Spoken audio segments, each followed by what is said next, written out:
Hey guys, and welcome to this week's video. So this week's video I've seen going around like a lot on YouTube, and it is the YouTube made me buy it tag.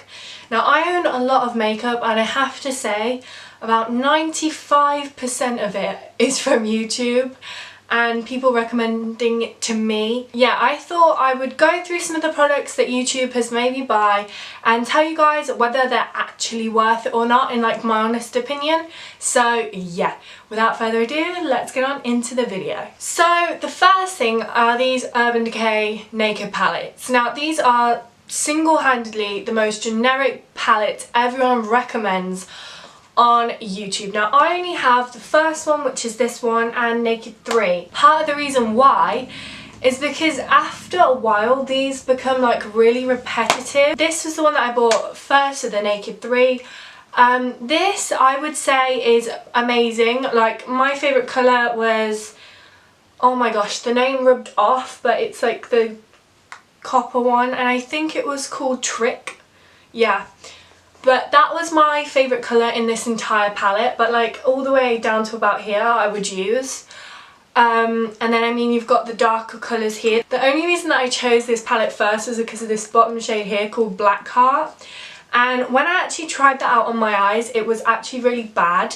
But I mean, this palette is perfect for summer. It's a really diverse palette and it's great for summer, so I do recommend the Naked 3. However, as I said, it can become a bit repetitive. So the next one was a really controversial one, this for me anyway. This is the Naked 1. Now originally I hated this palette, like I couldn't use it, I didn't understand why everyone was raving about it, but I persevered, guys, and what I found was that I had to scrape off the first layer of basically every shadow in this palette to make it like have the pigment that everyone was saying it had. But I mean, they're great value for money because I mean you get 12 shadows, but there are some better palettes from the drugstore which I will talk about next. So the palettes that I prefer to the Naked palettes are these Makeup Revolution palettes. This is the I Heart Chocolate one. And now I will tell you the reason why I prefer this palette. It is £8, guys, £8 for all of these shadows. And the reason that I like this so much is because it has so many like brown shades that you can use as transition shades.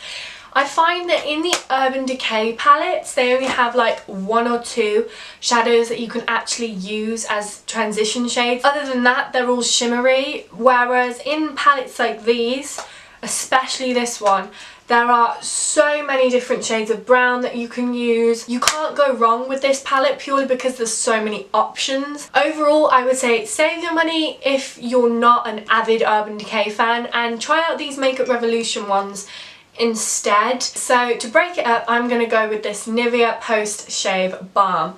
Now I cannot tell you how much it breaks my heart that I don't like this, you guys. Now originally when I first bought it, I loved it, but I noticed that it would make my makeup patchy throughout the day and just make it look not very nice, and my skin started to have like loads of little bumps. I've heard people say after prolonged use, which is obviously what I did, they found that it gave their skin like a bad reaction. And that's because it's supposed to like open pores as well. So to be honest, I didn't like this, like, and it didn't keep my makeup on like I thought it was doing. If it doesn't react with your skin or give you any irritation, definitely try this out and see if it does prolong your makeup, because I know it didn't with mine, but you never know. Okay, and the next thing is a bit more higher end again. This is the MAC Prep and Prime Fix Plus. Now, I don't know where you've been if you haven't been on YouTube and saw this used at some point. Now, this was actually one of my first ever MAC products that I bought. I bought a lipstick and this. This I've had for maybe 2 years and it's down to like here. Like, guys, this lasts for ages. It literally makes, if you have a heavy foundation on and you spray this, it makes your skin breathable with any foundation. Like, it feels like your skin can breathe through your makeup. If that sounds really weird, I'm sorry, it's the best way to describe it. But then it also makes your eyeshadows more pigmented. It's just amazing. Like, I love how it makes my skin feel after I use this. and I would definitely say that it prolongs my makeup, and I know a lot of people have said it doesn't do that for them, but for me this works, and I'm not sure why, considering the post shave balm doesn't. But yeah, I absolutely love this stuff and I wouldn't last a day without it. Okay, so the next one is by Sleek. This is their Face Form Contouring and Blush palette. Now this has the contour, the highlight and the blush, and I friggin' love it. Again, like, this shade here blends out effortlessly. It's the perfect shade for my skin. All of these go on so smooth, and combined with that I use this, and I'm pretty sure Zoella raved about this, which is why I bought it. It's the Bonjour bronzer. I'm not even going to try and pronounce the French, but yeah, it smells of chocolate, as everyone said, and you would think from in this pan it would look extremely orange on like everyone. But no, it's seriously, it's the perfect colour when you put it on your face. It's not patchy, it gives you bronziness, and I mean, I'm pale, like look, I am pale, and it's just perfect. The next thing is also probably one of the most raved products from the drugstore. This is the Rimmel Stay Matte Powder in Transparent. This has become yet another holy grail. Like, for me, it sorts out every bit of issues with my makeup. Like, I don't even know how to explain it to you guys. It's literally flawless. It doesn't feel heavy. It like sorts your makeup out. Like, I don't know how to describe it. It is amazing. So yeah, definitely try this out. The next thing is this Maybelline Master Sculpt. Now, everyone was raving about this because it had like the whole like brush thing under here with a mirror and then like the two products, you know. I didn't like this. I found that it was really patchy and muddy on my skin. I mean, I loved the highlighter, but now it's kind of like, compared to my Sleek one, it's got nothing on it. Okay, the next thing is a foundation. This is the Rimmel Match Perfection foundation.